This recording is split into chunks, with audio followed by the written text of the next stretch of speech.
me like men like you. He said, baby girl, he's playing you. He's playing you. Beyonce would be proud. Oh, thank you, girl. No, I She mean, she wouldn't know. wouldn't, but She wouldn't. she wouldn't. But we're going to pretend like she would be.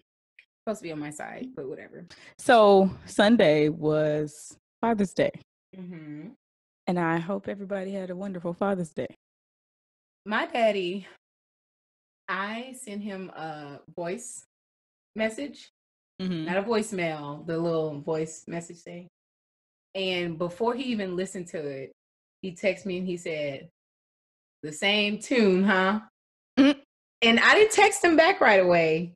And then he calls me before I'm able to like text him right back. And he goes, you did it to the same tune, didn't you? Happy birthday to ya. Happy Father's Day to ya. Merry Christmas to ya. I said, you know what? If I'm a be absolutely black about it. Thank you. I just couldn't believe that that is something special that I do for him and my mom. Very black. Everything is to Stevie Wonder. Happy birthday. I feel like it's only right to do that. Thank you.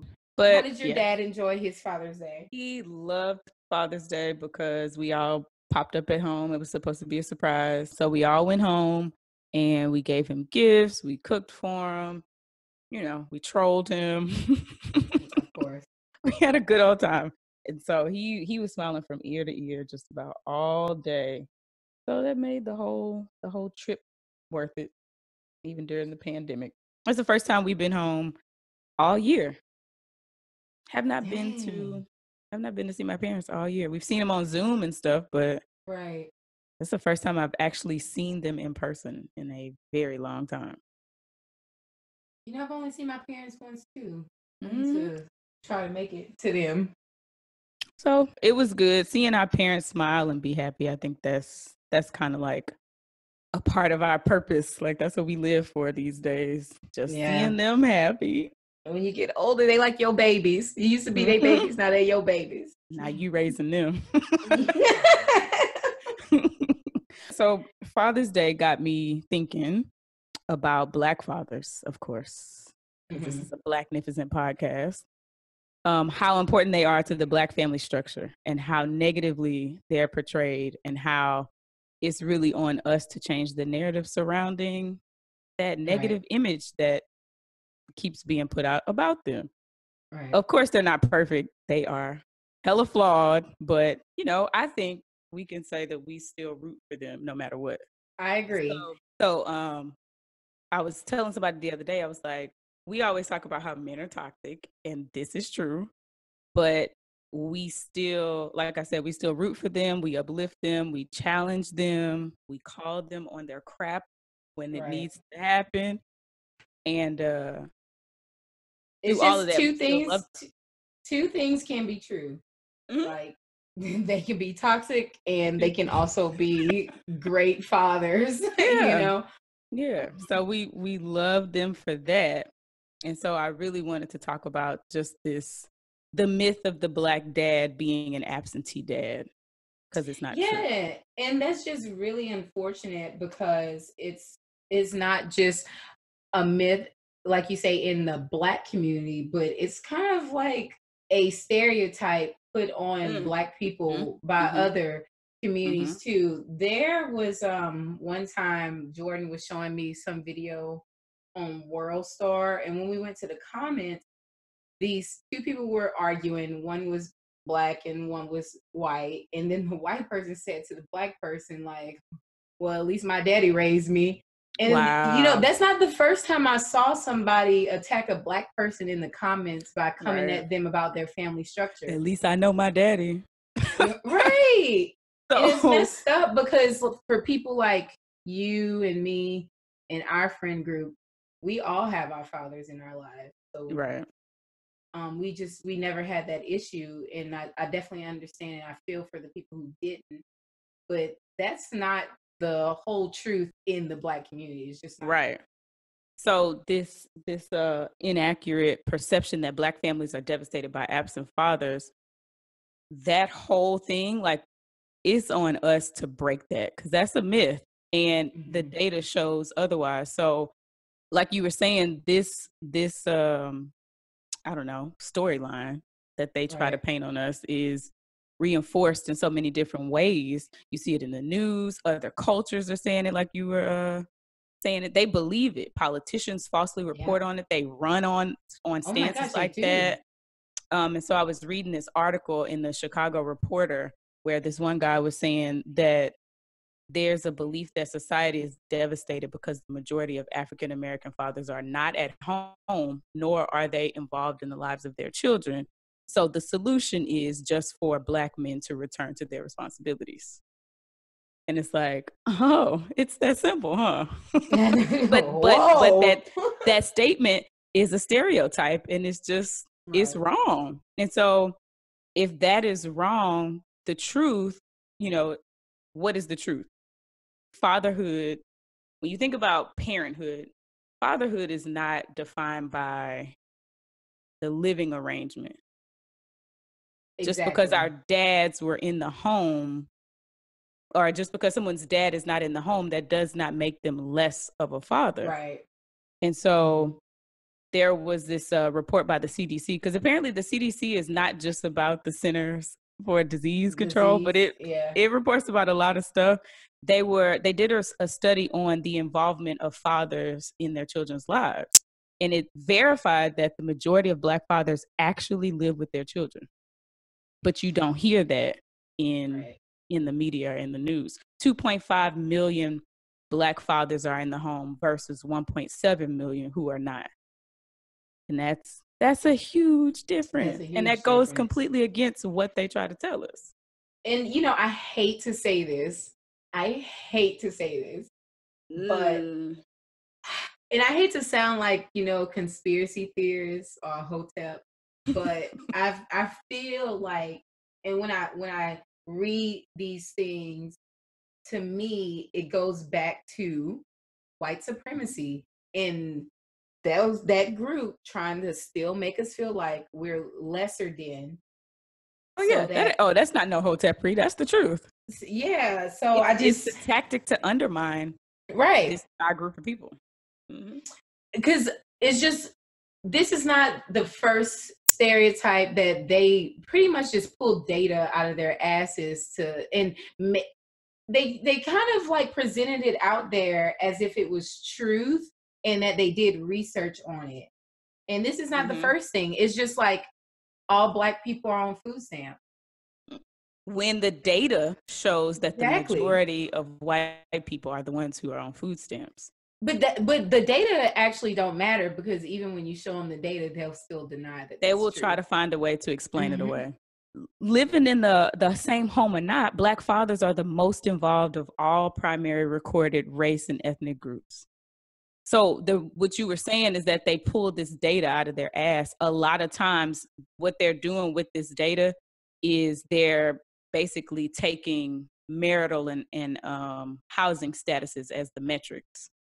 So I've also learned that you have to read the data specifically and read the small print, because it'll say Black men in the household versus other races in the household. But then when you read like the fine print, it's based off of like a small number from such and such and such. So it's not really accurate data. So you really have to be careful when you read those anyway. Right. But I think they need to be more careful in how they report and how they present it to us, because you're what you're saying or what you're putting out is that the fathers aren't in the home, meaning the children are fatherless. But that's not true. Just because he's not married to their child's mother, or because they don't have the same legal address as their father, that does not make them fatherless. And that's basically what the data is out there saying. Like, just because your parents are unmarried, that doesn't make a kid fatherless. Some unmarried couples co-parent, and they co-parent fine. They don't share legal address, but they're raising their children together. I'm not saying every situation is perfect, but I'm saying that the data does not count. So it looks like inflated figures. So I think it was saying something like 70% of Black children are without a father. 70%. That's insane. That's insane. So that was what I wanted to focus on, because there's this myth about dads, and my Facebook feed is not, it ain't, the whole world, but every single post on Sunday was a Black man and his kids, nonstop, just scrolling. Everything on Instagram were Black families and their patriarch, or the man of the house or the man of that family. And it's like, the data says one thing, but these people are speaking up saying a totally different thing. Right. And I thought that was interesting, because I'm like, they try to sell us up the river with some BS. Like, most Black children are not fatherless. Most Black dads are actually setting a good example. Right. They're not deadbeat dads are in prison. They're not deadbeat dads, and they're not in jail. Like, they're not in prison. So, well, like I said, so that we're clear, not all, but most. And I'll stand by that. We know men. I agree with that. There are men out there who have not gotten it right. They messed up. They missed out. They've mistreated. They've dropped the ball. We recognize that. We're not going to excuse that. I do feel for people who are not able to celebrate Father's Day, whether it's the children or the father, for whatever reason, but I do hope and pray that if the children of those who are fatherless do go on to have kids, that they are able to break that when they have children, and they're able to be that amazing parent that they deserve. But, overall, the truth is the truth.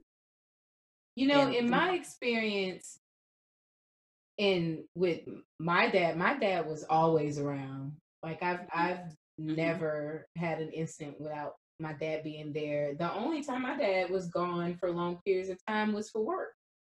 It was like, because he worked offshore at one point, and then he worked in a different city than we lived. So he would have to be out there for 7 days, and then he would come back for 7 days. And he did that for like 10 years. So, and then we would go out there with him, and because he had bunk beds in a room. So we would go spend the week. And my dad has always been like my rock. I'm a daddy's girl. So, I'm really close to my dad, and we have the conversations that I feel like I can't have with other people. Besides a father that's in the household, I have another experience through my boyfriend, who has a stepdad and his biological father. And his experience is totally different from mine, but he also had a dad in the house. His stepdad actually stepped up and pretty much raised him, and he calls him pops, he calls him dad. So it's just, I really don't see as many people without a father figure. I don't see that many people without a father figure. In my experience, the way I grew up and the people I know, mostly everyone has a father figure or their biological dad in their life. So it's just weird when growing up, because we would see this in movies, like Black movies. This was norm. They always talk about the deadbeat dad in a Black movie. And you see this on the news, and how they would talk about it in church. And they would talk about how we have to get the broken family back together, and the father back into the household. So these little boys can have a father figure to raise them, because women can't raise them a man. So, it's like stuff that we always heard, but it's like, but I'm not seeing this at the extent that y'all making it seem like it is. Like it wasn't in your scope of personal experience. Not at all. We have friends who they grew up without their dad, but I think a lot of our friends also grew up with like stepdads, or they grew up with some sort of a male figure in their life, to where like if it was an uncle or a grandfather, a lot of my students are being raised by their grandparents. Yeah. And, you know, I say happy Father's Day to them, because you are raising those kids, even though you raised their mom and dad, like Yeah. you're raising those kids, and that still means something. Like, I know there's a Yeah. Grandparents' Day, but you're still that dad as well if you serve in that capacity. It really is a beautiful sight to see a man care for children of any age. And low key, if we're gonna keep it a buck, it's attractive too. Like, Yes. like it's just really beautiful to see. We know some great men personally who are really just ride or die about their kids. Like, they are stand-up guys, real solid. And now we're watching our families, like our brothers and our cousins, our dearest, closest friends become fathers, and it is like the dopest thing to see. Yeah.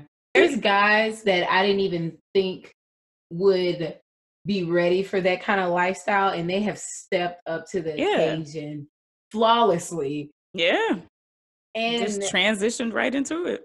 And that's how I know that this has to be a myth. Because Definitely. like there's no way like all these men I'm seeing excited about their kid being in their life. Like, and some of them, I'm not gonna lie, they were a little nervous, like at the beginning, throughout the pregnancy. But once they held that baby in their hand, it was a whole different story. And you can see their love for that child. And it just does not correlate with what is reported to us. Right. You're going to tell me that 70% of Black children are fatherless. I just don't believe it.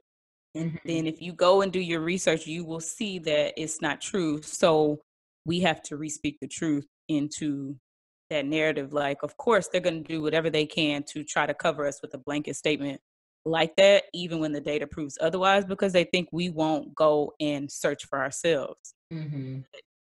Clearly, that's wrong. Like, we will, like, I will tear down that myth myself. Like, the majority of Black children have their father in their life. Even if he's not in the home, he's in their life playing an active role. And that's the focus. Because, and you know, even if that wasn't the case though, honestly, this whole thing about all our problems being solved if there wasn't broke families and the Black father was in the life, like even if that was true and a lot of Black men were absent fathers, it's still not true that a father being there is going to be the savior for the whole Black community and solve all our problems. So it's like, what is this myth built on exactly? Because when you really think about it in depth, it does not make sense. It doesn't. Why put it out there? Because they are trying to undermine. Talk about being a conspiracy theorist in a hotel. They are trying to undermine the Black family. Like, they do not want to see us be great. They don't want to see us shine. They don't want to see us, be strong. And we continue to show them that regardless of whatever you try to do, whatever lie you try to put on us, whatever picture you try to paint about us, we are and will always be better than that. And they hate it. Yeah. They hate it. Yeah. Girl, you hit the nail on the head. And it really upsets me that people have really ran with this narrative, and we're in our 30s and we're still hearing it today. We both know that President Obama, like one of his most famous speeches, he spoke about the absent Black dad. So it's like even somebody that we consider on one of the highest levels also believes this myth. And it, like I said earlier, it just does not make sense. They're painting one version of the story. They're taking the most negative part, that there's a huge number of dads who aren't in the home. There are a huge number of broken families, so forth and so on. But they're missing the most important part, which is what I was saying. These children have their fathers. It may not be in the traditional capacity that everybody, believes, but so what? It doesn't matter. Like, the focus is, in this case, fatherhood. And just because you're unmarried or not married to, like I said, that the mom, or just because you don't live with them, that does not mean that you are less than a father. I know some of the greatest people who co-parent. Yeah. It just is what it is. Some really great dads are co-parents, and they, even if it was rocky, like, they found a way to make it work. And why did they find a way to make it work? Because they realized that it was about the kids. It's always about the children first. And if you realize that, like, I'm not going to take anything away from your fatherhood at all. Yeah, and it seems like that's another conviction that a Black man has to deal with. If they are not with the mother of their child, somehow they're deadbeat. Like, if you notice that, it's like, oh, he ain't with the mother of the child, something must be wrong, he must be a deadbeat, or he's not taking care of his kids. And a lot of times that's not true. And, like you said, sometimes it may be rocky to start off and trying to just figure things out. But we know a lot of cases where it has worked out. Yeah. Yeah, so, and it's working out, like, to this day.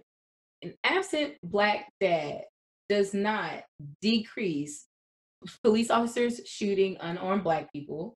It doesn't make the water poison in Flint, like, and only affect, like, the minority communities. It doesn't alter racist drug laws. Like, like, that has nothing to do with a Black father not being in the household. So I don't understand, one, why this is so important to people to push out and make sure that we hear this all the time. But two, that they have upheld this for so long, and we're still hearing about it today because there's some little kid 5, 6 hearing the same thing and thinking that it's true, because for so long I actually thought that this was true. Like, I had to do my own homework to know that this isn't true. No one told me this. And if I never would have gone out and looked this up for myself, once I started kind of like questioning a lot of things in the media, I would have never known. And we would be having this same conversation today, and I would have a totally different viewpoint. And I would think everything that you're saying is false, because there's no way, because to somebody who don't know, there's no way that what you're telling me can be true, because I've never heard this. The only thing I've heard for 31 years is that, a high percentage of families don't have a Black father. Right. So that's so crazy. It's just like, how do we change those people's minds? How do we show them that these things aren't true? But at the same time, it's like, you can do your homework just like everyone else, and you don't you can't believe everything you hear, even if it's from the news, and it sucks. You definitely have to research for yourself. Yeah. You have to, information is out there, and there's no excuse for why you don't know something, because hopefully everybody has a means to get to some sort of research on the internet. Articles are endless. The data is out there. The CDC's information is public knowledge. You can access it. There's a fatherhood.gov page. Oh, yeah. Like, information is out there. You have to actually want to go look it up and not just push what you've heard, because a lot of times what you've heard is not the full picture. This is Black fathers being absentee is just one very small part, because there is some truth to that. There is. Yeah, of course. But it's not the whole truth. This 70% is just absolutely wrong. What did I say earlier? 2.5 million dads are in the home versus 1.7, or let's say in their children's lives versus 1.7 who are not in their children's lives. Or maybe I said that wrong. 2.5 million fathers actually live with their children versus 1.7 who don't. In that 1.7, that's still not saying that those children never see their father or never have a relationship. That's literally just saying they don't live under the same roof. And so those numbers don't account for people who do happen to co-parent, or who find a way to drive hours every other weekend to see their child, or spend summers with their dad or whatever. I just hate that they just push such false narratives on us, and we don't recognize it. A lot of times we don't recognize it until it's ingrained, and it's like, now you have to go and prove the truth, which when the sucks. truth is just the truth. Oh my God, when something is ingrained in people's psyche on such a broad scale, when you learn the truth, and it makes you so angry when you see these people still defend these stories, these narratives. And it's just like, what is my role in this truth? I can't argue and fight everybody, you know? No. But at the same time, it's do like, what you can. but I want them to know that what they think and what they believe is a lie. It's just a lie. Right.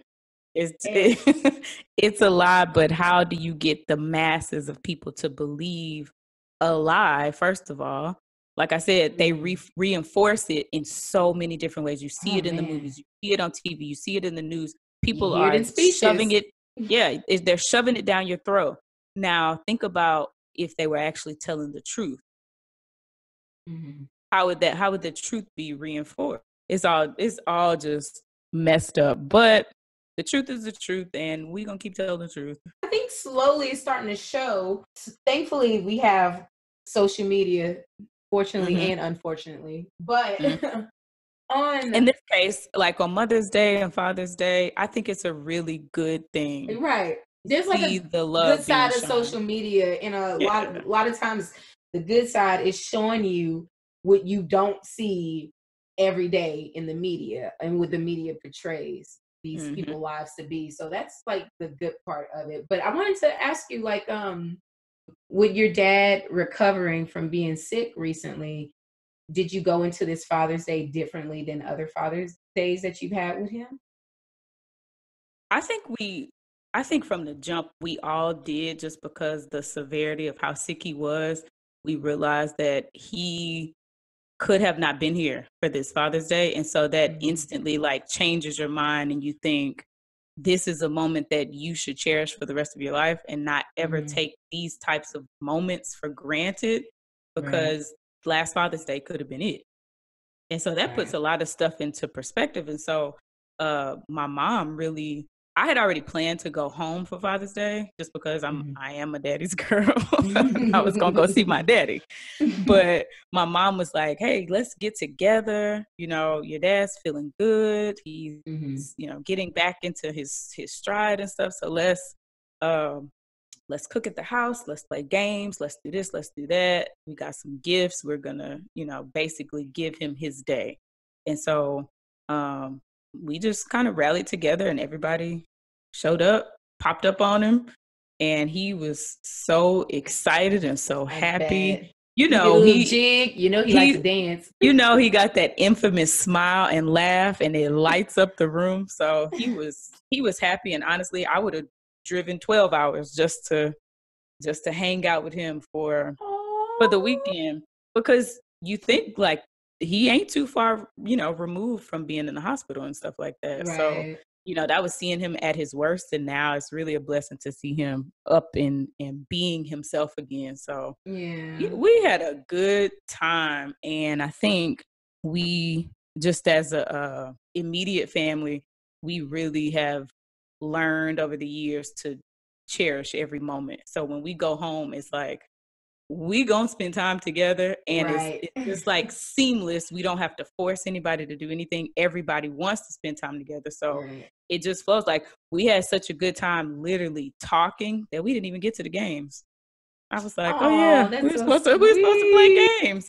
We were talking about everything that's kind of going on with the protesting and these guys being killed and stuff. And so I was just listening to my parents and just getting information from them and listening to how they feel about stuff. And it was really good, first of all, to just be home And then to hear them and hear like a lot of their wisdom and to hear their frustrations, like it was really real. That's one of the Yeah. realest conversations we ever had. So Yeah, I bet the conversations you've been having with them lately have been on a different level. it's crazy. Like I really hope that a lot of moms and dads and their older children are also having, because it's important for the younger kids to know, but adult kids and their parents need to be having these conversations too.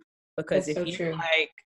if you're like my parents they were born in the late 50s, they had to live through seeing this stuff happen.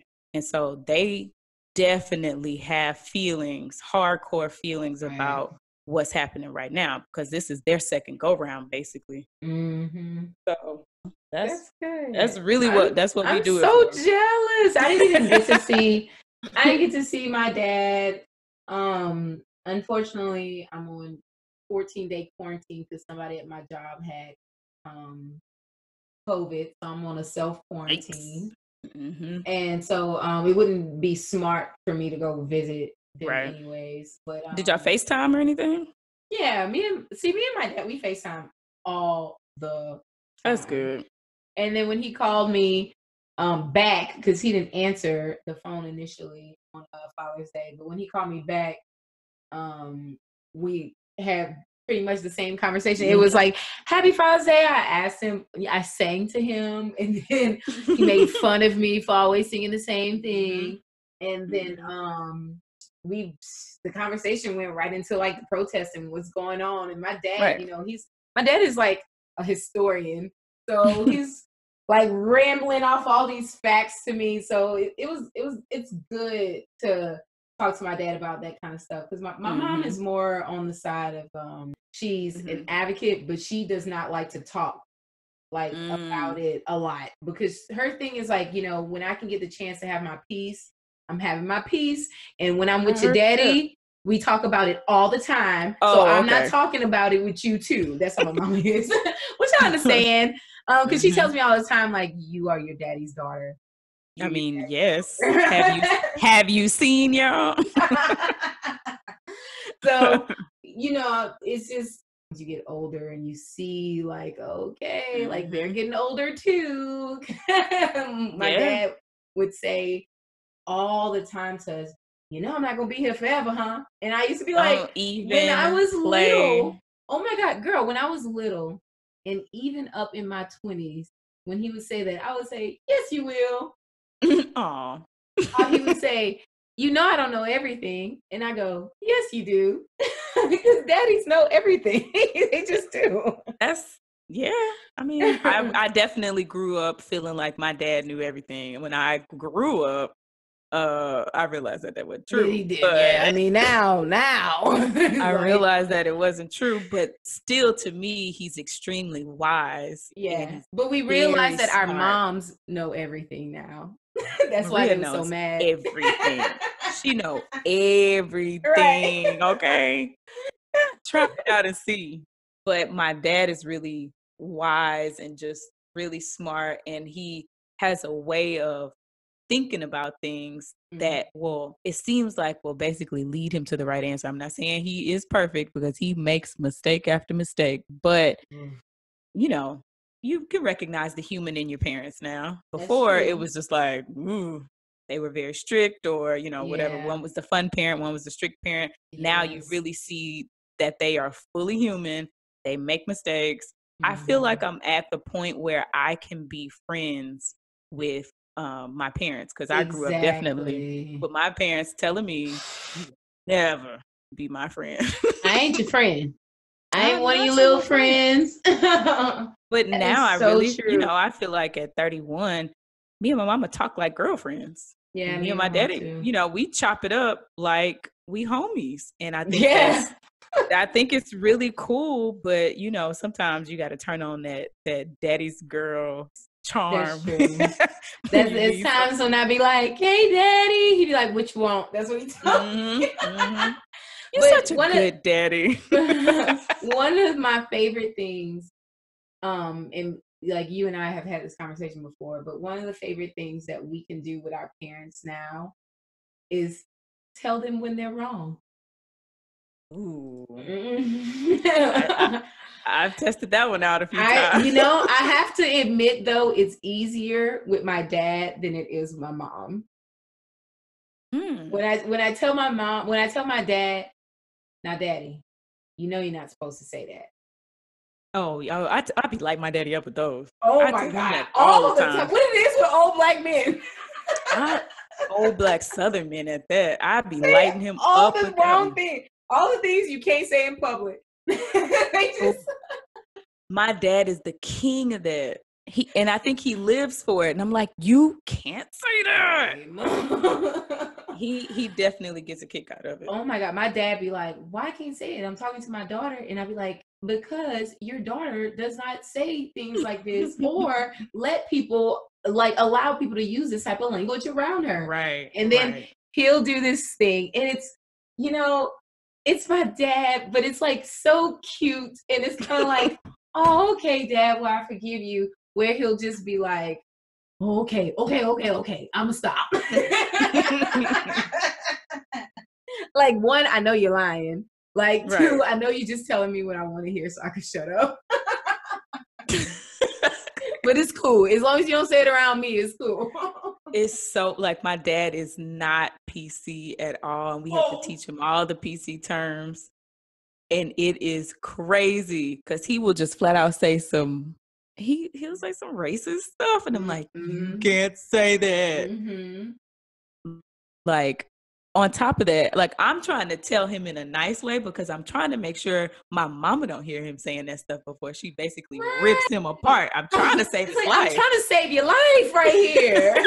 What is you doing? But he's learning, even in his older age, he is learning there are things that you can say, there are things that you can't say, and hopefully he's using them when we're not around. I mean, we can only pray, but at least they are willing to listen and they're open to new information. So at least that's like really all you can really ask for. And to me, that's a good dad, somebody who is willing to listen and open to new information, who will give you the benefit of the doubt. When you think of like a black man who really try to like go out there, get their education, start work, and then give back. Your dad is like the definition of that. Like, so he's so well known. Is the people that I will meet even in Baton Rouge, and they hear from Lake Charles, they'll ask me, oh, do you know the Pipers? Or and I'll be like, oh, yes. So how many times have I called you and be like, girl, why does somebody at my job know y'all? Right. Right.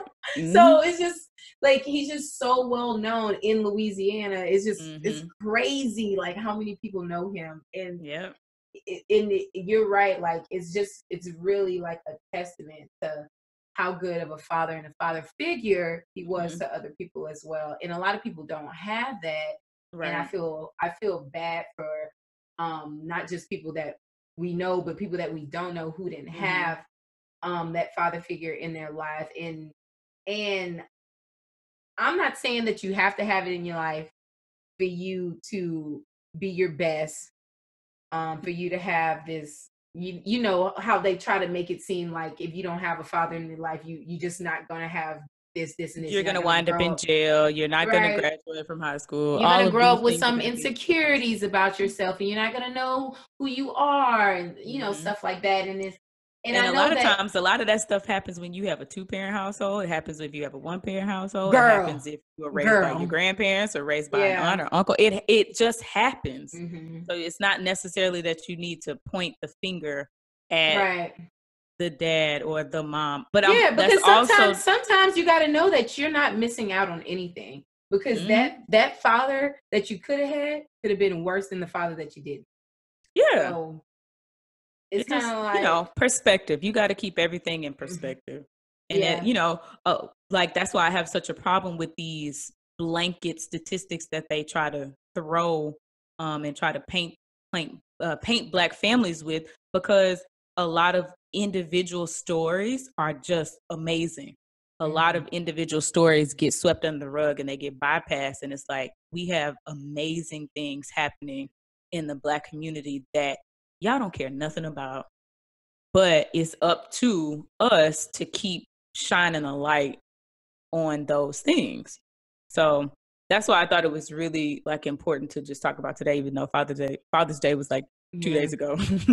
No, I'm really glad you brought it up. Like, shout out to all the LDBs, that's fathers. Yeah, that's what I really wanted to say. Like, I just wanted to keep it short this week and just say shout out to all the dads. Like, if you're a father, if you are a parent or a godfather, if you're expecting a child, if you're an adoptive father, a foster dad, a stepdad, any man who has stepped in the role of a father in any sense, like, you have my utmost respect. Like, you really should be put on the pedestal more often. Yeah.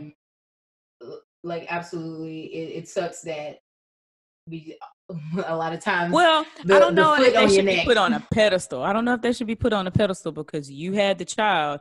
You don't get kudos for taking care of your child. That is your responsibility. Yeah. You know, that's what you're supposed to be doing. But I will say, I definitely recognize you, respect you, and see you for what you do. Right.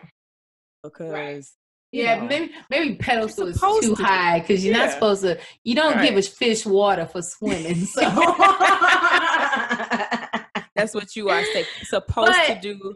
I feel like they should be shouted out more often because how often do we see Black women getting praised for being great moms? Right. I mean, and I feel like Black men should get just the same. Right. They definitely get my applause. So shout out to y'all out for there, real. Webiverse and all the LDB all dads the LDBs out there doing y'all thing and showing these young men how it's supposed to be done. You know, keep being the example out there, pushing forward. Make sure you set a good example for your kids so that when your kids get older, they can be the best parents to their kids. Right. And they can just be good humans in general. Like I said before, all the dads, even if you're just a godfather, who, you know, has God. Yeah, the parents. Shout out to all the parents out there, all of the foster dads, anybody. Like, if you are somebody's daddy, even in their mind, they thinking about if they want to call you daddy or not because you take care of them, you got all of my respect. So I just wanted to dedicate this conversation to all the great fathers out there, just to put some positive energy out in the world for y'all. We know y'all got to go through life. I dedicate this to you because fathers, this is your day. You just remixing everything, huh? But we know that y'all have to go through life like carrying a lot on your shoulders, whether you express it or not, whether you show it or not. Like, this was just our little way of saying, we see y'all out here doing it. I see y'all out there doing y'all thing or whatever. Like, y'all are really doing it. But I did want to like segue out using wise words, #wise words, to reiterate a point. Like I was saying before, we see the picture that they try to paint of Black men and of Black dads, and they're going to do that anyway. But if I could say anything, I would say push back. Buck their lies, and especially when it comes to fatherhood, don't let anything like take you away from your kids. Always fight for your kids, and always fight against the lies that they try to basically paint you with or portray you as. Like, it's not true. I refuse to believe it. I'm not saying all of it is not true, because there are your instances, but the overwhelming majority of this stuff is not true. Like, we believe in Black men. We believe in, you know, the goodness of Black fathers as well.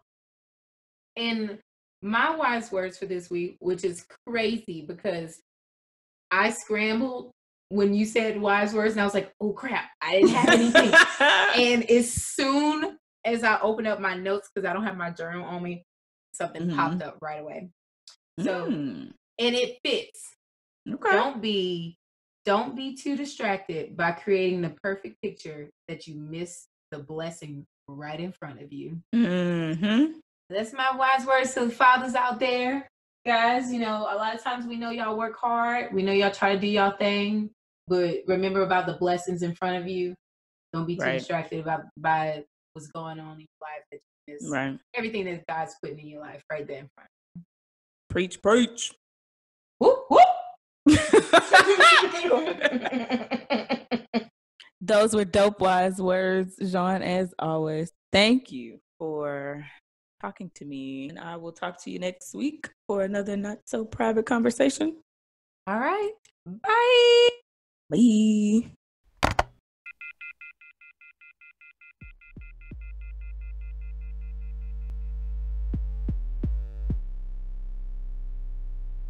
Thank you so much, long distance besties, for joining us again for another not so private conversation. Don't forget to check us out on Instagram at Jeanne V. Williams. That's at Jeanne, Jeanne V. Williams, and at Perfectly Mia. That's at Perfectly MIA.